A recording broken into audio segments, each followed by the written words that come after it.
Om Shanti. Creating miracles in life. வாழ்க்கையில் அதிசயத்தை உருவாக்குவதற்கு நேற்றைய தொடர்ச்சியாக இன்று, அதுபோல் வாழ்க்கையில் அதிசயத்தை உருவாக்குவதற்கு alphabetical letters A to Z 26 விஷயங்களை டிஸ்கஸ் பண்ணுறாங்க. நேற்று வரைக்கும் டிஸ்கஸ் பண்ண விஷயங்கள் acceptance, balance, creativity, digital detox, exercise, forget and forgive, ஏற்றுக்கொள்ளுதல், சமநிலை, ஆக்கப்பூர்வமாக உருவாக்குதல், டிஜிட்டல் நஞ்சு, உடற்பயிற்சி, மறப்பது மற்றும் மன்னிப்பது. இன்றைக்கு கிராட்டிடியூட், அதாவது நன்றி உணர்வுடன் இருப்பது. வாழ்க்கையில் அதிசயங்கள் உருவாக்குவதற்கு நாம் நன்றி உணர்வுடன் இருக்க வேண்டும். ஒவ்வொரு நாளும் இரவு சமயத்தில் அனைவருக்கும் நாம் நன்றியை தெரிவிக்க வேண்டும். அது மனைவியாக இருந்தாலும், பெற்றோர்களாக இருந்தாலும், குழந்தையாக இருந்தாலும், பாஸாக இருந்தாலும், எல்லாருக்குமே நாம் நன்றியை தெரிவிக்க வேண்டும். ஒரு முறை ஒரு நபருக்கு அதிகப்படியாக தலைவலி இருந்தது. அந்த தலைவலி பொறுக்க முடியாமல் ஒரு பேண்ட் எடுத்து தலையில் டைட்டாக கட்டிக்கிறாரு. அந்த சமயத்தில் ஒரு சன்னியாசி அங்கு செல்கின்றார், பார்க்கின்றார். அந்த நபரை பார்த்து இது போல் கேட்கின்றார், ஏன் இப்படி தலையில் பேண்டு கட்டியிருக்கீங்க, உங்களுக்கு என்ன வயசாகுது அப்படின்னு கேட்குறாரு.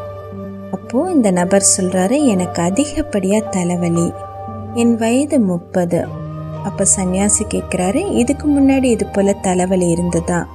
அதுக்கு இவர் சொல்கிறாரு, எனக்கு இது போல் இருந்ததே இல்லை. அப்போது சன்னியாசி இந்த நபர்கிட்ட இந்த மாதிரி சொல்கிறாங்க, நீங்கள் என்னைக்காவது நன்றி உணர்வு என்ற கட்டை கட்டியிருக்கீங்களா அப்படின்னு கேட்குறாரு. அப்போது இந்த நபர் எனக்கு இது புரியல அப்படின்றத சொல்கிறாரு. பாருங்க, நீங்கள் இப்போ சந்தோஷம் இல்லாமல் இருக்கிறீங்க. அந்த சோகத்தை, உங்களுடைய வலியை மற்றவர்களுக்கு தெரிவிப்பதற்காக தலையில் பேண்டை டைட்டாக கட்டியிருக்கீங்க. அதே போல் நீங்கள் குஷியாக இருந்தபோது நன்றி உணர்வு கொண்ட பேண்டை கட்டி கடவுள்கிட்ட நான் இப்போ குஷியாக இருக்கேன் அப்படின்றத காட்டியிருக்கீங்களான்னு கேட்டாராம். அதனால் நாம் ஒவ்வொரு நாளும் அனைவருக்கும் நன்றியை தெரிவிக்க வேண்டும். கடவுளுக்கு, பக்கத்தில் இருக்கக்கூடியவர்களுக்கு, யார் என்னை இழிவாக பேசினார்களோ, யார் என்னை குறையாக பேசினார்களோ, யார் என்னை அவமானப்படுத்தினார்களோ, அவர்கள் அனைவருக்கும் நான் நன்றியை தெரிவிக்க வேண்டும். ஆனால் இதுபோல அல்ல, யாரோ ஒருவர் என்னை ஏதோ ஒரு விஷயம் சொல்லிவிட்டார்கள், அதனால் நான் துக்கமாக இருக்கின்றேன் என்று, யாரோ ஒருவர் சொன்னதினால் நான் 3 நாட்கள் பேசாமல் இருப்பது அதுபோல் இல்லை. யார் என்னில் தூற்றினாலும், யார் என்னை அவமானப்படுத்தினாலும், ஒருபோதும் என்னுடைய சுபாவமானது பலகீனமாக ஆகக்கூடாது. சுபாவம் வலிமையாக இருக்க வேண்டும். அதனால் நாம் நன்றி உணர்வுடன் இருக்க வேண்டும். அடுத்ததாக ஹேபிட்ஸ், பழக்கங்கள். பிரதர், அந்த சபையில் இது போல் கேட்குறாங்க, யாருக்கெல்லாம் எந்த ஒரு நல்ல பழக்கங்கள் இருக்குது? உங்கள் வாழ்க்கையில் சில பழக்கங்கள் கொண்டு வர வேண்டும் அப்படின்னு நினச்சிருப்பீங்க, ஆனால் அதை நடைமுறைப்படுத்தாமல் இருக்கும். அந்த மாதிரி பழக்கங்கள் சொல்ல முடியுமா அப்படின்னு கேட்குறாங்க. அல்லது ஏதாவது நல்ல பழக்கங்கள் சொல்ல முடியுமான்னு கேட்குறாங்க. அதற்கு ஒரு நபர் இது போல் சொல்கிறாரு, புத்தகங்கள் படிப்பது. ஸோ புத்தகங்கள் படிப்பது என்பது ஒரு மிக நல்ல பழக்கம். புத்தகங்கள் நல்ல நண்பனாக இருக்கும். ஆனால் இப்போ யாரும் அது போல் படிக்கிறதில்ல. அதற்கு காரணம் என்ன சொல்கிறாங்கன்னா, டைம் இல்லை அப்படின்னு சொல்கிறாங்க. ஸோ நம் வாழ்க்கையில் புதிய பழக்கங்கள் கொண்டு வர வேண்டும் என்றால் நாம் தினமும் மெடிடேஷன் செய்ய வேண்டும், மௌனத்தில் இருக்க வேண்டும், அந்த ஒரு ஏகாந்தத்தில் இருக்க வேண்டும், சுயம் என்னுடன் உரையாடல் செய்ய வேண்டும். இதெல்லாம் ஒரு புதிய பழக்கங்கள், ஒரு புதிய ஆரோக்கியமான பழக்கங்களாக இருக்கின்றது. ஸோ வாழ்க்கையில் அதிசயம் ஏற்பட இந்த புதிய ஆரோக்கியமான பழக்கங்களை எனக்குள்ள கொண்டு வரணும். அடுத்ததாக இன்க்விசிட்டிவ்னஸ், அதாவது அறிந்து கொள்ளக்கூடிய தன்மை, அந்த ஒரு கியூரியாசிட்டி. ஒரு பெண்மணி, அவங்களுக்கு 75 வயசு ஆனது, அவங்க ஒரு புத்தகம் இது போல் எழுதியிருந்தாங்க, சென்ஸ் ஆஃப் வண்டர், அற்புதத்தின் உணர்வுகள். அவங்க திடீர்னு இது போல் உணர்ந்தாங்க, நான் என் வாழ்க்கையில் ஏதோ ஒன்றை தவறுகின்றேன், மிஸ் செய்கின்றேன், ஆனால் அது எதுன்னு தெரியலன்னு அவங்க புதுமையாக வாழ ஆரம்பிச்சாங்க. எப்படின்னாக்கா, ஒரு சின்ன வயது பையனை தேர்ந்தெடுத்தாங்க, 3 வயசு. அந்த குழந்தை என்னெல்லாம் பண்ணுதோ, என்னெல்லாம் தன் வாழ்க்கையில் அனுபவம் செய்யுதோ, அதே போல தானும் வாழ வேண்டும் அப்படின்னு ஒரு முடிவு எடுக்கிறாங்க.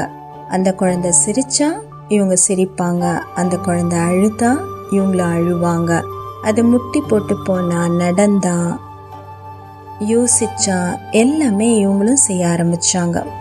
அந்த குழந்தை பார்த்தீங்கன்னா அவ்வளோ ஒரு கியூரியாசிட்டி, எதை பார்க்குதோ அது என்ன, எப்படி, ஏது அப்படின்னு தெரிஞ்சுக்கக்கூடிய ஆசை அதுக்குள்ளே இருந்தது. அதே போல் இவங்களும் அது போல் தெரிஞ்சு கொண்டாங்க. அதுக்கப்புறம் தான் இந்த புத்தகத்தை எழுதினாங்க. அவங்களுக்குள்ள தான் வாழ்ந்த ஒரு திருப்தி ஏற்பட்டது.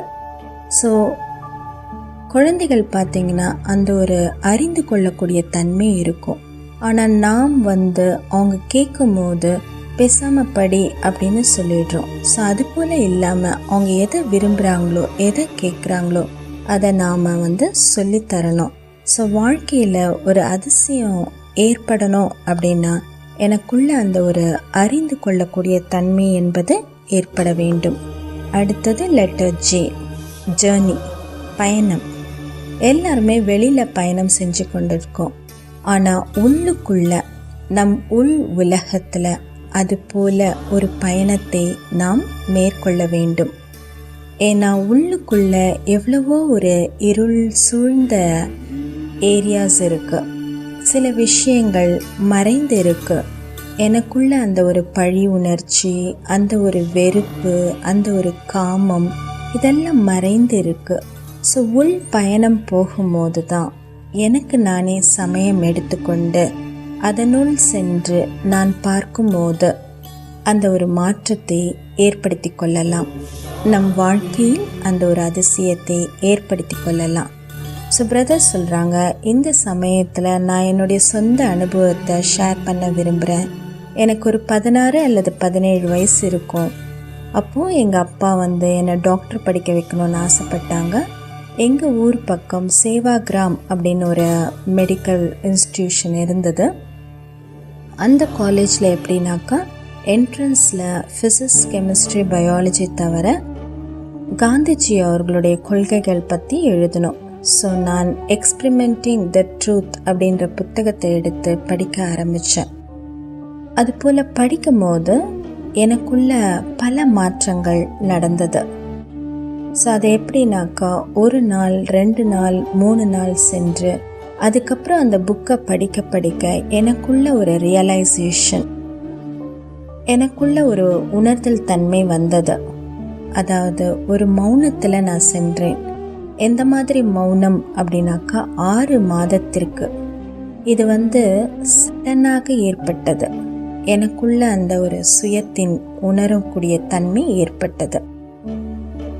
அப்போ நான் யார், நான் எதற்காக வாழுகின்றேன், அதுபோல் ஆழ்ந்த மௌனத்தில் எனக்கு இது போன்ற கேள்விகள் தோன்ற ஆரம்பித்தது. நான் வாழ்க்கையில் எது போல் செய்யணும், எப்படி வாழணும், யாருக்காக வாழணும், இது போன்ற சிந்தனைகள் அந்த மௌனத்தில் எனக்கு ஒரு பதில் கிடைச்சது. இந்த வயசில் என்னுடைய வாழ்க்கை சாதாரண வாழ்க்கை, உலகளாவிய வாழ்க்கையாக இருக்காது. நான் மற்றவர்களுக்காக வாழ வேண்டும், இந்த முழு உலகத்திற்காக வாழ வேண்டும், முழு உலகத்தின் நன்மைக்காக வாழ வேண்டும், விகாரமற்ற உலகத்தை உருவாக்க வேண்டும் அப்படின்ற ஒரு தீர்வு எனக்குள்ளே ஏற்பட்டது. ஸோ அந்த மாதிரி உயர்ந்ததிலும் உயர்ந்த எண்ணங்கள் அந்த மௌனமான காலகட்டத்தில் எனக்குள்ள தோன்றியது. ஸோ நான் அந்த என்ட்ரன்ஸ் எக்ஸாம் பாஸ் பண்ணேன், மெடிக்கல் ஸ்டடி ஆரம்பித்தேன். ஆனால் கூடவே இந்த ஆன்மீக படிப்பும் எனக்குள்ள கூடவே இருந்தது. ஸோ ஒரு புறம் MBBS இழுத்தது, மறுபுறம் ஆன்மீக தேடலும் என்னை இழுத்தது. திருப்பியும் நான் மீண்டும் சைலன்ஸ்க்கு சென்றேன். அது ஒரு கொஞ்ச நாளுக்கு இருந்தது. அதுக்கப்புறம் 3வது முறையும் நான் சைலன்ஸ்க்கு சென்றேன். எனக்குள்ள அந்த தேடல் இருந்துகிட்டே இருந்தது. நான் MBBS முடித்த பின்பும் பல இடங்களுக்கு சென்று பல தர்மத்தின் வழிகளை கற்றுக்கொண்டு பல ப்ராக்டிக்கல் எக்ஸ்பீரியன்ஸை மேற்கொண்டு எனக்குள்ள அந்த ஒரு தேடல், இந்த உண்மையான தன்மையை அறிந்து கொள்ளக்கூடிய தேடல் இருந்துகிட்டே இருந்தது. அப்போதான் எனக்கு இந்த மவுண்ட் அபுக்கு வரக்கூடிய சமயம் ஏற்பட்டது. அங்கு சென்று பார்த்தபோது என்னை போலே சுயத்தை உணரக்கூடிய தன்மையில் அவங்க எல்லாருமே இருந்தாங்க. ஸோ எனக்குள்ள அந்த ஒரு ப்ராக்டிக்கல் டிஃப்ரென்ஸ் ஏற்பட்டது. அந்த ஆன்மீகத்தன்மை எனக்குள்ள புலன்பட்டது. எனக்குள்ள அந்த ஒரு அமைதி என் மனம் அமைதியாக ஆகிவிட்டது. ஸோ அந்த மாதிரி எனக்குள்ள ஒரு செல்ஃப் ரியலைசேஷன் ஏற்பட்டது. ஸோ பயணம் ரொம்ப முக்கியமாக இருக்கின்றது நம் வாழ்க்கையில். அது போன்ற அதிசயம் ஏற்பட. அடுத்ததாக letter K. Keep your self busy. உங்களை நீங்கள் அதுபோல் பிஸியாக வைத்துக்கொள்ளுங்கள். ஏதாவது ஒன்று படிங்க, ஏதாவது ஒரு புத்தகத்தை எடுத்து படிங்க, வாக்கிங் போங்க, புதிய மொழிகளை கற்றுக்கோங்க, புதிய விஷயங்களை தெரிஞ்சுக்கோங்க. இந்த மாதிரி தனக்குத்தானே பிஸியாக வைத்து கொள்ள வேண்டும். அடுத்தது L. Love your self. உங்களை நீங்களே நேசியுங்கள். இது இங்கிலீஷில் இப்படி ஷார்ட்டாக சொல்லுவாங்க, ஃப்ளை அப்படின்னா ஃபர்ஸ்ட் லவ் யோர் செல்ஃப். முதலில் உங்களை நீங்கள் நேசியுங்கள். ஸோ எனக்கு நானே நான் நேசிக்கின்றேனா, அல்லது எனக்கு நானே இழிவாக குறையாக உணர்கின்றேனா, இதை நம்ம சோதனை பண்ணி பார்க்கணும். அடுத்த letter M. Motivate your self. உங்களை நீங்களே மோட்டிவேட் செய்து கொள்ள வேண்டும், உயர்த்தி கொள்ள வேண்டும். ஸோ ஒவ்வொரு முறையும் நான் விழும்போது விழுவது பெருசல்ல, மீண்டும் எழுவது தான் ரொம்ப சிறந்ததாக இருக்குது. ஸோ எப்பெல்லாம் விழுகின்றேனோ அப்பெல்லாம் நானே எழுந்திருக்க வேண்டும். ஸோ மகிமை எதில் இருக்குன்னா உயர்வதில் அல்ல, நாம் விழும்போது மீண்டும் எழுந்திருப்பதில் தான் மகிமை என்பதே இருக்கின்றது. ஆப்ரஹாம் லிங்கன் எடுத்துக்கிட்டிங்கன்னா பல ஃபெயில்யூஸை அவர் சந்தித்தார் அவருடைய வாழ்க்கையில். பல இழப்புகள், அவங்க அம்மாவை இழந்தார், அண்ட் அவர் எந்த காங்கிரஸ் பார்ட்டியில் சேர்ந்தாரோ அதில் ஒரு ஃபெயிலியரை கண்டார். ஆனால் கடைசியில் அவருடைய முயற்சி, விடாமுயற்சி, அமெரிக்கன் பிரசிடெண்ட்டாக, அதாவது 16வது அமெரிக்கன் பிரசிடெண்ட்டாக தேர்ந்தெடுக்கப்பட்டார். ஸோ அப்போ அவருக்குள்ளே இருந்த விசேஷத்தன்மை என்னவாக இருந்தது என்றால், அவர் ஒருபோதும் தன்னுடைய தோல்வியை அவர் ஏற்றுக்கொள்ளவே இல்லை. ஸோ அது போல சுயம் அவரே மோட்டிவேட் பண்ணி கொண்டார். அதனால் புத்தகங்கள் படிப்பது, நல்ல சகவாசத்தில் இருப்பது, இதெல்லாம் வாழ்க்கையில் ஒரு அதிசயத்தை உருவாக்கும். அடுத்தது லெட்டர் N. நேச்சர். இயற்கை. எத்தனை பேருக்கு இயற்கையோடு இருப்பது பிடிக்கும்? எத்தனை பேர் இயற்கையை நேசிக்கிறீங்க அப்படின்னு பிரதர் ஆடியன்ஸை கேட்குறாங்க. பிறகு இது போல் சொல்கிறாங்க, தனிமையில் செல்லுங்க, அமைதியாக ஒரு இடத்துல உட்கார், கடலின் அலைகளை பாருங்க, பட்சிகளின் சப்தத்தை கேளுங்க. ஒரு ஜெர்மன் ஃபிலோசஃபர் இருந்தார். அவர் எல்லாத்தையும் விட்டுட்டு ஒரு காட்டில் போய் இயற்கையோடு ஒன்றி அவர் ஏகாந்தத்தில் இருந்தார். அப்போது அந்த வழியாக அவருடைய ஃப்ரெண்ட்ஸ் போனாங்க. மிஸ்டர் ரெக்கார்ட் தனியாக இருக்கார், நம்ம போய் ஒரு கம்பெனி கொடுக்கலாம் அப்படின்னு சொல்லி வராங்க. அப்போ அவங்க கிட்ட சொல்கிறாங்க, பாருங்கள் நீங்கள் தனியாக உட்காந்துட்டு இருந்தீங்க, உங்களுக்காக ஒரு நல்ல கம்பெனி கொடுக்க நாங்கள் வந்திருக்கோம்.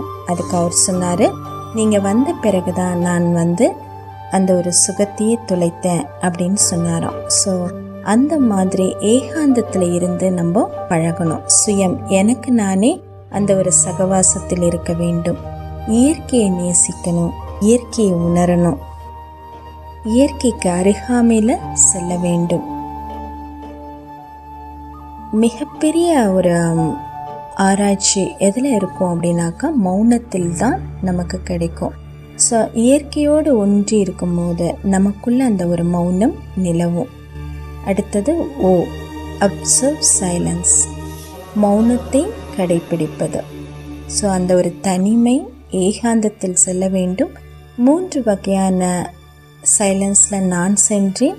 முதல் சைலன்ஸ் ஒரு 6 மாதம் இருந்தது. அடுத்த சைலன்ஸ் சில நாட்களுக்கு இருந்தது. 3வது சைலன்ஸ் 3 மாதங்கள் நீடித்தது. ஸோ நான் இன்னைக்கு உங்கள் எல்லாருக்கும் முன்னாடி நின்றுட்டுருக்கேன்னா அதற்கு காரணம் அந்த மௌனம்தான். அந்த அமைதியின் சக்தி, அவ்வளோ ஒரு சக்தி இருக்குது. நான் டோட்டலாக உலகளாவிய விஷயங்கள்லேருந்து விடுபட்டு என்னுள் இருந்தேன். ஸோ அது போன்ற சக்தி இன்னும் எனக்கு செயல்பட்டுட்டு தான் இருக்குது, உதவிகரமாக இருக்குது. அடுத்தது லெட்டர் பி, பாசிட்டிவ் திங்கிங், நேர்மறையான சிந்தனைகள். எவ்வளோதான் மோசமான விஷயங்கள் வாழ்க்கையில் நடந்தாலும் அந்த மோசமான விஷயங்களில் கூட ஏதோ ஒரு நல்ல விஷயம் ஒளிந்தே இருக்கும். ஸோ அந்த விஷயத்தை நம்ம கேட்ச் பண்ணணும், கண்டுபிடிக்கணும். ஏதோ ஒரு சிக்னல் நமக்கு தெரியும். மோசத்திலும் மோசமான விஷயம் நடந்தாலும் அதுக்குள்ளேயும் ஒரு பாசிட்டிவான விஷயம் மறைந்தே இருக்கக்கூடியதாக இருக்கின்றது. இதனுடைய தொடர்ச்சி நாளை பார்க்கலாம். ஓம் சாந்தி.